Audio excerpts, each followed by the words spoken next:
Dr. Navon, what is your current view upon the coalition between Israel and the United States as it stands today?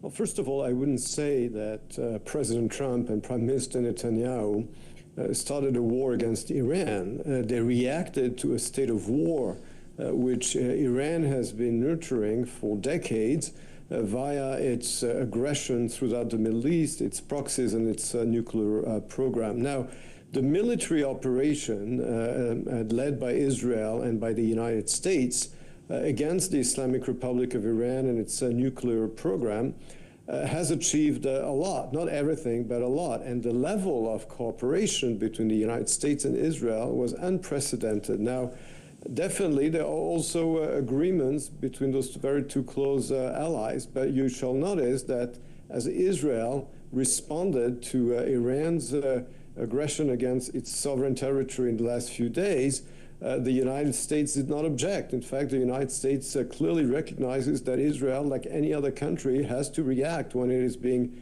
attacked by dozens of missiles, in this case launched by Iran against Israeli civilian targets. So the alliance between the United States and Israel is as strong as ever.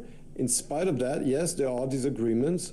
It happens between allies. It has happened in the past, and it will happen again in the future. Donald Trump ripped up the JCPOA, the deal negotiated by Obama in 2015. He called it awful. He said it was badly negotiated. But now Donald Trump is talking about a deal consistently with the Iranian regime. Of course, he has even cited that we have seen regime change in Iran. Of course, a statement which is widely disputed. What would please Israel in this instance? How could a deal with the Iranian regime satisfy all parties in these circumstances? Well, it's not, as far as Israel is concerned, it's not a matter of pleasing. It's a matter of existential threat. There is an Islamic messianic regime that since 1979 has been planning the destruction of Israel, including with a nuclear program. And that is why Israel cannot and will not accept an Iranian nuclear bomb. And this is also why Israel has been acting to dismantle the Iranian network of aggression that is directed mainly at Israel, but not only at Israel. It's also made, of course, many victims around the world, including American soldiers and civilians.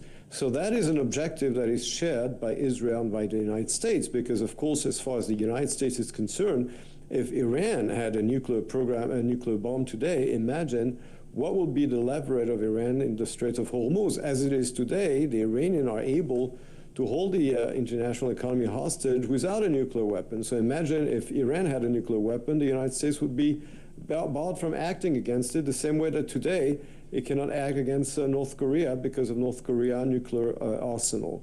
So in terms of the agreement discussed by President Trump with Iran, first of all, I haven't seen such an agreement yet, and I very much doubt it will happen.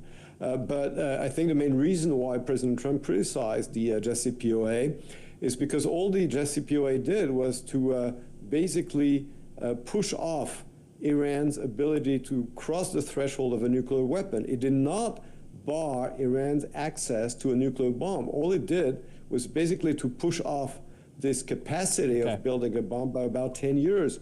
And that is why I think President Trump was criticizing, and that is what he's not trying even to negotiate with Iran. He said his objective is to prevent Iran from acquiring a nuclear weapon, not to just push off by a few years its ability to build one. In terms of the Houthis, of course, one of Iran's three main proxies, we have, as Mr. Deroche said, haven't really seen much action from them. We've seen a few rockets fired earlier on in the conflict. However, since then, things have been rather quiet on the external front. Do you see the Houthis as a threat, and how do you expect to impact this war if they were to wade in further? Well, the Houthis are not a major military power. They have an ability to disrupt international trade in the Straits of in the Straits of Yemen, but they're not, I would say, Hezbollah before Israel degraded the huge missile arsenal of Hezbollah. So the Houthis still have an ability, as I said, to fire and to disrupt shipping, but they're not a major disrupting force as it was in the past. So Iran still tries to activate what is left of its regional proxies, but thankfully those proxies have been very, very much diminished thanks to Israel and to the United States.